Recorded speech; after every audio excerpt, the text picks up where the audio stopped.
again, my name is Word Priest, your favorite anchor. Right? Today we are with the Shepherd. Kai, I used to call people's name. How come did I want to become John the Baptist? I'm not John the Baptist, so I will allow him to introduce himself by himself. So, sir. Hey, thanks, Word Priest. Thank you, sir. Thanks for hosting me today. People call me by several names. Some call me Papa, some call me Daddy, some call me Shedi. That if you call me Shedi, it means you were in secondary school with me. But they call me with several names. But they generally call me the Shepherd. The Shepherd. So you can call me the Shepherd. I am the president and the general team leader of Thrivehouse. Alright, guys. Now, you know we're up for a serious day, right? Today, I did not forget, so that I don't leave anything. I carried it. So we are going to shake our shakere for him because this is his first time in the studio, right? So, sir, on behalf of the whole shift, on behalf of the whole team, the whole studio we've been telling all this while, we're taking this one for you. Well done, sir. Alright, guys. Mr. Shedrack is the president of Thrivehouse. He's also let me use the word, leading pastor of Tripartite Evangelism, which is also a part of Thrivehouse. He's a very, very, very interesting personality that if you come in contact with, you realize that it's good to have vision. And this is one of the persons that I know will encourage you, will always give you that thumbs up, will always want to make sure hear your own idea, your own view. In fact, let's go back to politics. He's a man of the people, whether you like it or not. Alright. So, sir, going further, we're going to be talking more about you. But today, we said we want to have an open conversation. A very, very open conversation. So, we want you to be free. We want you to tell us a whole lot about the ministry, and just in case you don't know, it's making its own waves too, and the people are getting to hear about it. So maybe people want to find out about the shift. This about Thrivehouse, Tripartite Evangelism Mission. It's actually hitting up the jungle, and lives are being transformed. What is Tripartite Evangelism Mission? What is Thrivehouse? Okay, so let me start from the mother. The mother of all that I do is called Thrivehouse. Thrivehouse. The full name of Thrivehouse is actually the Shepherd's Thrivehouse Synergy Limited. Now, many people think that Thrivehouse is a ministry. Yeah. But you see, Thrivehouse is an umbrella of many things. Now, Tripartite Evangelism Mission is the ministry arm of Thrivehouse. Okay. Tripartite Evangelism Mission is under Thrivehouse. We have Thrivehouse Wellness. We have the Jungle Team under Tripartite Evangelism Mission. Yeah. We have the Peak of Sexual Pleasure. The Peak of Sexual Pleasure is a married-only group. We have about 22,000 online people on Facebook, and we have maybe like 1,000 on WhatsApp. Okay. We hold our meetings once in a while, sometimes retreat, couples retreat, and we talk about sex in the way it should be spoken about. And then we have Scroll House Publishing, which is still under Thrivehouse. Yeah. We have Sex Education Awareness Forum, Seraph, which is under Thrivehouse. Now, Seraph is the youth version of the Peak of Sexual Pleasure, because when we're talking about the Peak of Sexual Pleasure, we're talking about married, right? Recon things that are not too well for the youth. So we have a youth version of it. Okay. And part of what we do is to do our Sex 101 seminars in secondary schools and universities. Okay. So Thrivehouse is a conglomerate of many things. And our focus in this organization is the spirit, the soul, and the body. And that is why we even have the name Tripartite in the first place. Yeah. So, in a nutshell, that's who we are. I hope now you've got to find out what Thrivehouse is. You've got to find out what Tripartite Evangelism Mission is. And maybe you want to partner with us, maybe you want to join us. Don't worry. We'll give you the contacts after now. Alright? But meanwhile, when was Thrivehouse as a mother? When was it founded? Dun, dun. That is a very long story, but let me see how I can do that. Let me see how I can start. But you see, this thing started in my parlor many years ago in Bukuru. And I even jotted that. If you had told me that, I would have even read it straight for you, but I jotted it down somewhere. It started in my parlor in Bukuru many years ago. We used to call it then the discipleship class, if I remember correctly. Okay, there's there. I'm moving. Okay, so. Okay, but you know, many people think that Tripartite Evangelism mission started in Jos. Actually, it started in Makodi. Okay. So in 2004, that is when we started the discipleship class. So this has been evolving. Yeah. In 2004, that's when we started the discipleship class, and in 2005, that's when I began to volunteer with Capro. In 2007, I left a little bit, not completely, went to Equa, became the head of 30 Days and Life Challenge Africa. And Life Challenge Africa, and eventually in 2007, it is when, in 2007, in a lecture hall in Jets, I heard the word tripartite for the first time. Now, over the years, I've been doing things that were tripartitely. My focus was body, soul, and spirit, but nothing had formed yet. Even when we were doing discipleship, every Sunday in my house, I cook rice. The youth in my church, Equa Church Bukuru then, knew that if they come to our house, they will eat rice. So whether somebody was coming or not, we cooked. We felt that the body was part of ministry. So you just don't keep telling people the Lord loves you and all of that. So we did that. Sometimes we gave aid to some of the people who were discipling in school. As they were going to school, they know that if they are going to school, they don't have food, they can come pick Indomie, pick rice, pick Gary, and we're doing that. So in 2007, that's when the word tripartite actually formed. Now, I went pastored in Equa Church for 3 years and left. I didn't just find fitting. We didn't just connect.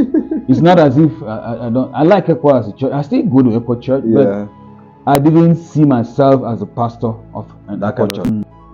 So we want to talk about your approach towards ministry, and but before we go towards that, I want to ask this last question. It just popped up.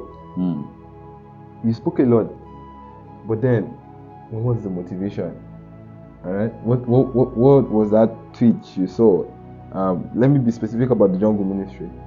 What was specific about the jungle church, the jungle outreaches? Because that's really making waves, and I have lots of people on my DM whenever they see my video. Like, I really want to be here. My distance is far. I'm like, don't worry. One day you'll come down. One day you'll come down. These are guys that are the minister. I'm like, don't worry. One day. We're trying to get a guest house. A 3-bedroom flat. Anytime anybody wants to come, can come. So, what was? In fact, I fell in love with it. The way I'm smiling now, you don't really understand how much I can negotiate by not going to my own church in the morning. I can negotiate not wanting to go to that place, but I cannot negotiate not wanting to go to the jungle in the morning. So I might not have transport, but the idea is, I know that if I get up and start walking, I will definitely get there.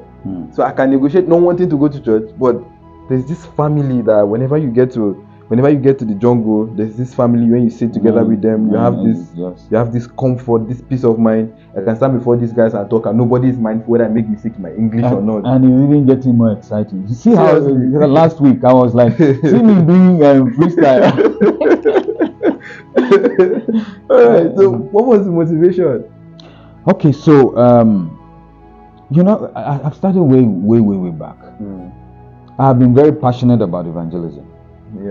I wrote posts, I think yesterday or the day before yesterday. I've done all manner of evangelism. When I was in Life Challenge Africa, I was leading a group that were teaching people on how to do evangelism to people of other religions. Wow. And I did that across the country, Lagos, Maiduguri, Sokoto. I went all over this country doing those seminars and teaching people how to do evangelism. Now I've done village evangelism. Wow. In fact, when I was a pastor with Equa, I did a lot of church planting in the villages. It's all evangelism. Yeah, it is. Now, sometimes I feel because maybe I was in the jungle, we didn't call it jungle. We had our own church then when I was growing up in Boko. Yeah. We call it Saint Nguemo. Nguemo was the woman that sold Bukutu. And so while other people are going to church, we go to the Bukutu joint. You smoke your weed there. You just drink your Do whatever. They do what they used to sell food. So sometimes you go there 7 a.m. and it's 4 5 p.m. that we're leaving the place. And now these are the things I see in the jungle.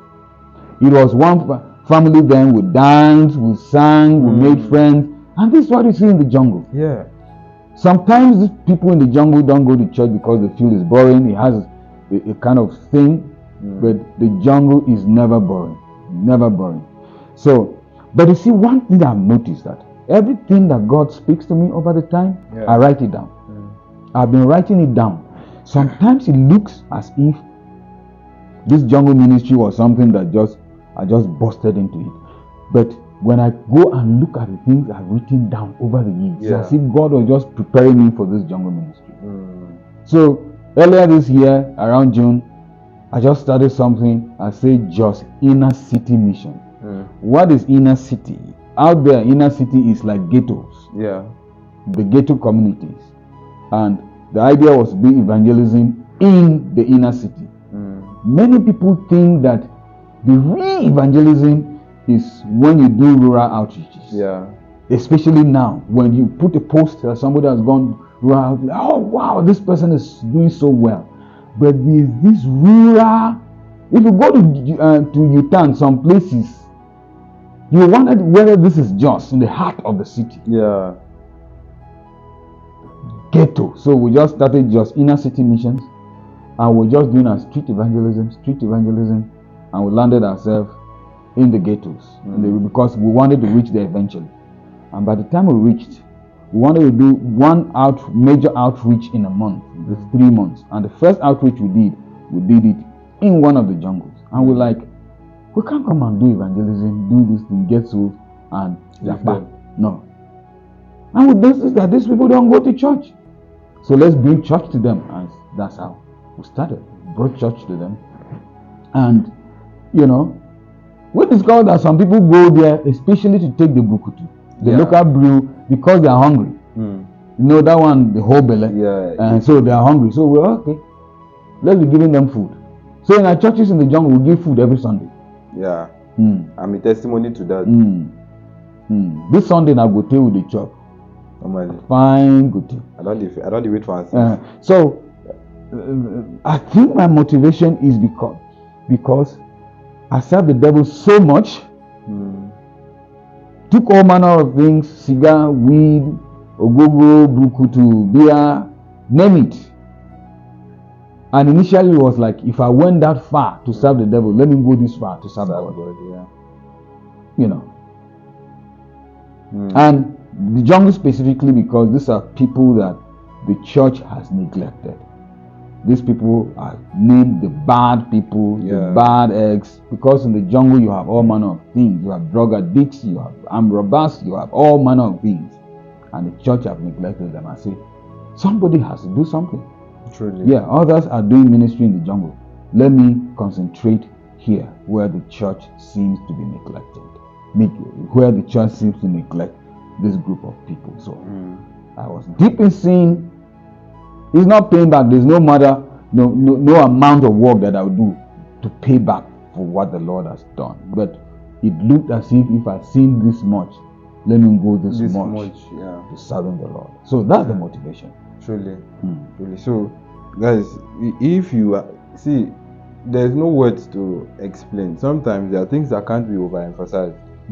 The thing is, God is just waiting for you, and nobody is in the agenda of God. Nobody is useless. We are all useful, right? The thing is, you have to make yourself available for Him to use you. The things that Mr. Shedrack is doing it because he made himself available. Remember, we said something. We said just do it, right? Start something. And you being able to start something is you trying to tell God, I'm available too. Maybe you could use me. I don't know where you want to use me, but you can use me. And for the guys in the jungle, honestly, you need to have an interaction with them. I was speaking to one of them. I've forgotten his name. How does it look like? The short one. The Sunday the Saturday we went for outreach, and then on Sunday we went for Sunday service. Balo. I was talking to Balo, and I had to interact with him to realize that Balo realized that going back to the jungle and smoking and all of them is bad. And then he said something that actually made me realize he wants to intentionally work towards change. Was when he told me, he said, "Senior man, honestly, I would say I'm trying my best." This is me paraphrasing his statement, but you know that only God can help us. And I've decided that since it is only God that will help me, I will keep praying until He helps me. And I will not stop praying until He helps me. So it shows me that he's intentional about change, but then he has not admitted that he has not refused to admit the fact that he is flesh and blood.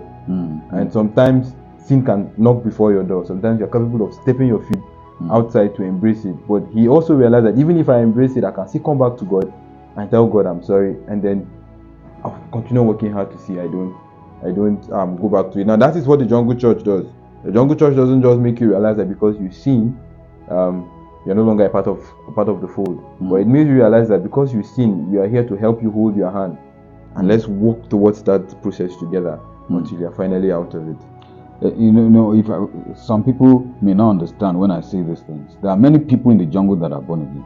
Yeah. Now, yes, they are born again. They are struggling with drunkenness. They are struggling with weed. They are struggling with drugs. But they are born again because some of them, you discover that their life has changed. They are no more doing the other sins, the common sins they used to do. But this drunkenness, this drinking. Some of them have even left the stage of drunkenness. They are just drinking once in a while. Some of them, like some that used to smoke 30 sticks. I know somebody that used to smoke 30, 40 sticks, and then he dropped to 3, 4. Sometimes he only smokes once or twice in a day. And I'm like, yeah, we still have some of these people in the church. Yes. There are some people in the church that are born again, but once in a while they tell lies, so they get angry. There's no any difference with the jungle people and the church people per se. Every one of them is struggling, and eventually God, the more they get exposed to the Word of God, the more the Word of God keep cleansing them until they come to that place where they are almost perfect. Of course, we can't attain perfection here on earth, but they are almost perfect. Yeah, almost perfect. Yes. So, going further, I want to still ask, how do you balance addressing physical needs? Like, although you spoke about providing food every Sunday, due to the fact that some of them go to drink burkutu because they need to sustain their stomach needs and the rest of them. And then one of the essence of Thrivehouse, you said, we're talking about tripartite, body, soul, and spirit. So now we're looking about physical needs, body needs. How do you balance their physical needs, or how do you address their physical needs like food, water, even including their spiritual needs? How do you balance these things together? I will tell you that it's not easy. Most of my chunk of my money, personal money, goes for it. But once in a while, I get people supporting. Sometimes I don't even know them. Like today, I woke up, somebody sent 5,000 naira. I don't know them, and some people, I think they deliberately don't want me to come and say thank you. So they don't even send a message that they have sent something to me.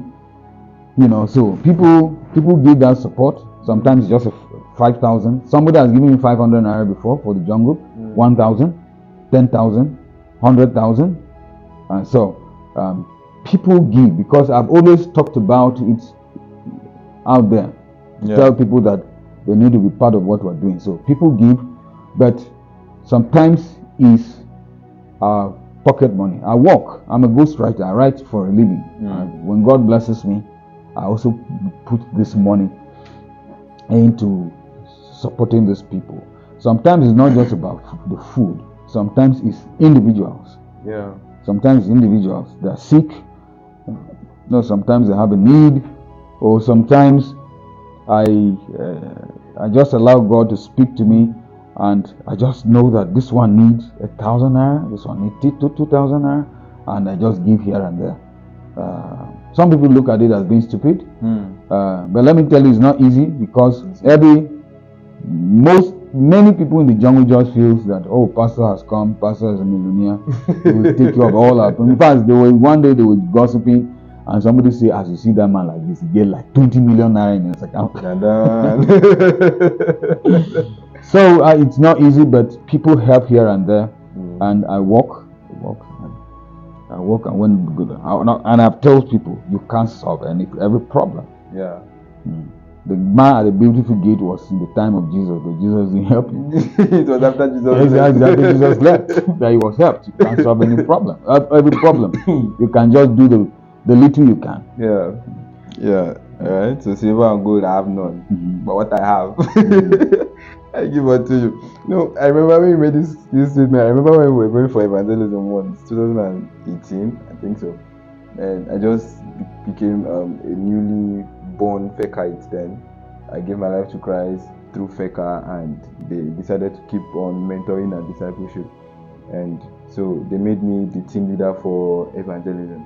I know one thing with that was I knew it was a responsibility, and funny enough, they made me team leader during rainy season. So I have to go to evangelism under the rain. And then I woke up once and I told my mom, I want to go for evangelism, and where I want to go to, I need biscuits, 1 carton. Or give me 1 carton of biscuit and give me money for 1 bag of pure water. Then biscuit was cheap now, so even if it's and then I'm 2.5 to buy you a carton of biscuit. My mom was like, okay, when do you want it? I said, I'm going for evangelism on Thursday. Before Friday fellowship, I want it. So on Thursday, on Wednesday, she bought the biscuit, 1 carton, I put it in my bag. And then when we went for evangelism, and I sat down, everybody we had separated.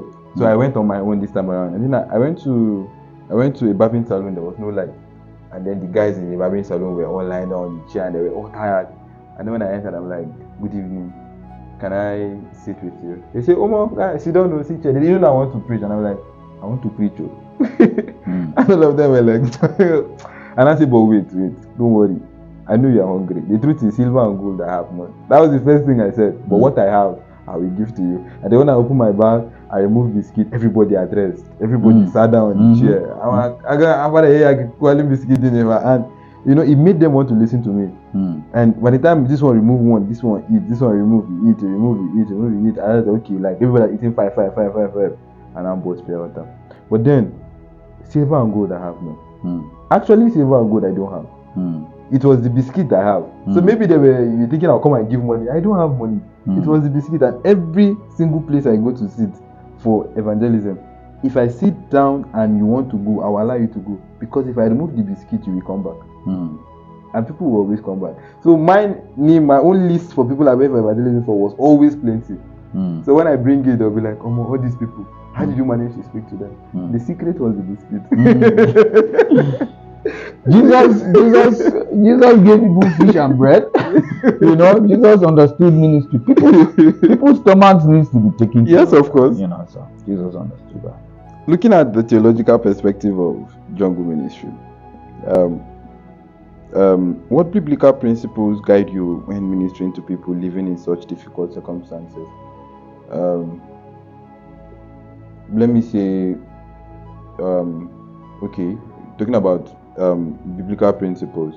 Yeah, I think I understand what or guide, because when you go to a normal conventional church, every church has its doctrine. Every church has its biblical passages, principles that want to guide how we operate. You know, what we do. If according to us, is it when we're in class today and the person that was teaching us was like, if you are going to chapel and you hear a particular passage, I think you mentioned Galatians something. He said, then you will know that someone is about to be driven out of school today. Once you hear the passage, you'll just know. So, what biblical principles or guides you when you're ministering to people living in such difficult circumstances?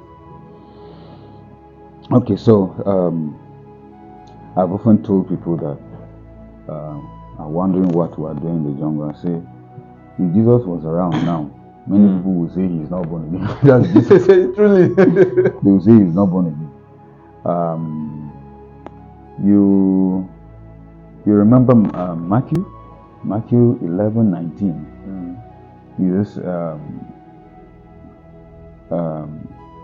Jesus was saying that John the Baptist came, and they were saying he's demon possessed. Yes. But he came and he has eaten and drinking with them, and they called him a glutton and a wine bibber. Now, that scripture tells me that Jesus was sitting in those joints with those people, those brukutu joints, those ogogoro joints, all these joints, he was sitting with them. Look at the woman that was caught in adultery. Jesus didn't condemn him. Look at the one that was broke the alabaster box and was wiping Jesus. Magdalene. Jesus didn't condemn. Jesus had a thief in his team. He knew that this one was a thief. But Jesus was going.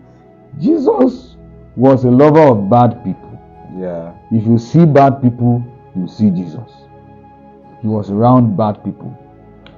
People that the Pharisees and the Sadducees condemned, that they will not even sit and eat with them. And so Jesus' ministry was to the people in the jungles. If Jesus was in our time, he would be in the jungles. They will expect him to sit in the cathedral, and he will not be in the cathedral. They will say, this man is not serious. Look at his permanent seat here in the cathedral, but he's going to U-turn, he's going to Angwaro, he's going to all those jungles. So Jesus was always around these bad people. He was eating with them. Because he was eating with them, they called him a glutton. Yeah. Because John the Baptist was a fasting person, was in the wilderness, so he was eating. So they accused Jesus of being in the jungles. So if Jesus, and I've told people, one of the guiding principles in my life is, what would Jesus do if Jesus was here? Would he be in the jungles? Yes, he would be in the jungles. So theologically, those are my guide. Matthew 9:19 and other scriptures that show that Jesus was. Look at Zacchaeus. Yeah. Many people wouldn't have dared. A tax collector. The tax collector was so much a sinner in those days that you don't want to associate with him. But Jesus says, today I'm going to be in your house. I'm going to eat in your house. And they say, this man is a glutton. Yeah. And when we were having Discovery Bible Study on Sunday, is it this Sunday? Yeah, I think this Sunday, when we were discussing about the lost sheep and the lost coin, and when the Pharisees were like, look at this man. You instead of you to look at us, instead of you to come and sit with us and you're going to sit down with. They say he was a righteous man. Yes, and one thing. Then Jesus told them the story of the parable of the lost sheep. One thing I always tell people from last year December, things started becoming much more clear to me, and I said, look, I know a Jesus of the streets. I know a Jesus of the street. And that Jesus of the street is someone that will always sit beside those guys in the street, pat them by the back and tell them, don't worry, it's going to be fine. Look at when he called Matthew, a tax collector, like you said. He was with him. When he called the fishermen, those guys were not really as educated to sit amongst elders in church and the rest of them. They were with him. He didn't go for the Pharisees. He knew why. All right. So these are things that drive us. That makes us realize that we are all equal before God. And because of this, Jesus didn't come for the sick. He didn't come for the healed. The already well-built people. He came for the sick, the ones that need building, the ones that need guidance, the ones that need healing. Those were the ones he came for. Alright, so wow, this is beautiful. This is amazing. And now talking about personal growth, what advice would you give to someone who feels called to a similar ministry like yours? Okay, this ministry, there are a lot of attacks, spiritual attacks, straightforward. If your spirit not ready, no enter. They will roast you. They will roast you in the jungle. Demons will roast you. Some people don't believe in the concept of demons.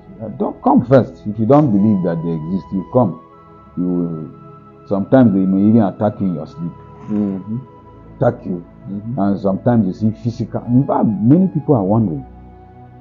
One pastor said, how are you doing it? how are you doing this ministry in the jungle? That we have been in this town, we have done ministry here for many years, we have never had results. They forgot that when we started this, we did a 90 days program and we were praying like 5 hours every day, sometimes 10 hours stretch prayer every month. We had night vigils, we were praying, and by the time we entered the jungle, it was almost like a walkover. The Bible says if you're going into the house of a strong man, you bind. So if you want to go into a similar ministry, you need to pray seriously, and you need to, the prayer needs to be a continuous thing. You need to be a person of the word, and you need to change your dressing. I don't dress like this in the jungle. It's because we're here, and at Thursday fellowship, that's why I'm dressed like this. As a matter of fact, my name is Word Priest. This is a prince. So now you can understand what I'm saying, Abi. Yes. So the prince actually needs his priest. If you don't get it, forget about it. So, you see me with Chinox. You see me with I enter Timberland. I buy Timberlands. I wear those boots. Hoodie. Sometimes the Durak. A cap, sunshade. You dress like them some of them, they just want to dress like you. So if you want to go in the jungle, I see other people come there with their kaftan, with their danchiki and all of those things. No, it doesn't work like that. You are too different. So if you want to, you have to take your prayer life seriously. You need to improve in the Word of God. You need to learn to accept people the way they are. Some of these people come, they are so drunk, and you don't want to perceive the smell of buku to mix with ogogo and igbo and cigar. But as they are talking to you, they are almost putting their mouth into your face, and you cannot be shifting your head back. You need to accept them. Some of them may not even bath, but you need to accept them the way they are. So if you are not doing this, there was one time I brought in a student from Jet, and he went there and he was trying to this stench of the cigar. The stench was too much. He was trying to cover his nose. I say, don't come and spoil your means. Go back. If you can't survive the jungle. Go back. The jungle, you must also have a strong stomach. But nobody, there are some things that eating you have to eat. You have to eat, and if your stomach is not strong, you just go and purge. There was one day, one of our team members went. She sat where they were smoking the bush. She inhaled this, but when she came back, she just slept for like 4-5 hours. So you face terrible situations, but you have to endure. Of course, God gives grace. Then another thing, please have money. Please. You need money. You need plenty money to walk in the jungle. You need plenty money. There are some needs that no matter how, you cannot close your eyes to those needs. Yes, some will tell you lies. Some will try to manipulate you to extract money from you to go and drink ogogo. Sometimes you play the fool. But some needs are so intense that you cannot overlook. So guys, and you need to have partners. Of course, maybe you have a specific question, because this money issue is not just your money. You need other people to partner with you to get money. You've answered the question already. Just in case I have that kind of question in mind, you've answered it already. You see, when I first of all, if I've answered it, then let me elongate it. Okay. The jungle is a church, but many people don't understand that it's a church. So let me be using this term, the regular church. The regular church needs to do something consciously to support people that are in the jungle, just like they support rural evangelism and hospital evangelism and some of this evangelism. The money that are needed in the jungle. See, when we're doing ministry in the jungle, our major breakthrough started coming when people in the jungle started giving their life to Christ. They can reach their kind better than you. And some of them needs money to be rehabilitated. I won't lay the cat out of the bag, but we're doing something. We've already rented a shop where we'll do business and we'll hire those people in the jungle to work in the place, so that even if they are getting 5k, 10k, so that their lives will be better. Some of those people are in the jungle because they wake up in the morning, no place to go. They sit in the jungle. They tell you they are not going to smoke, but they keep offering you this free cigar, free drink. Eventually, they fall back. But if they have a place where they go in the morning, come back in the night, they will have no business going to the jungle rather than going there to minister in the jungle. So we're trying to do a program where we can at least employ 3, 4, 5 people from the jungle, and we're specific that you have to be in the jungle to be employed to do that job. You see,